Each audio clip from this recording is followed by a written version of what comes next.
I was raised on a farm in rural Iowa where my parents raised corn and soybeans and cattle and hogs. So it was a huge culture shock for me to go to a big city of Houston for graduate school. And while I've adapted to living in a city, I still maintain my country roots. My husband and I own farmland in Iowa that my brother farms along with his farm and my parents. My father got his private pilot's license when I was 10 years old, and it was the first flight I had ever had in an airplane, and I loved it.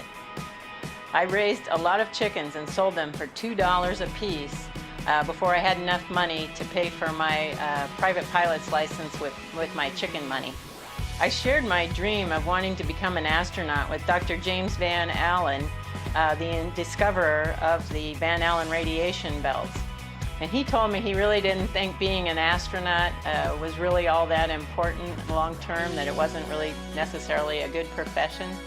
A few years later, when I finished graduate school, I had a phenomenal offer from an investigator at the Salk Institute, very prestigious investigator at a very prestigious institute. But I called him up to tell him I was turning him down to take a postdoctoral fellowship at the Johnson Space Center. And he said I was making the biggest mistake of my life. I'm thinking it worked out pretty good for me anyway.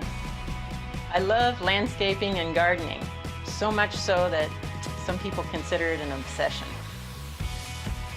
I am by nature an introvert, but over the years I have actually found that it really is worth the effort to work outside of my comfort zone and in order to be able to influence people and policies.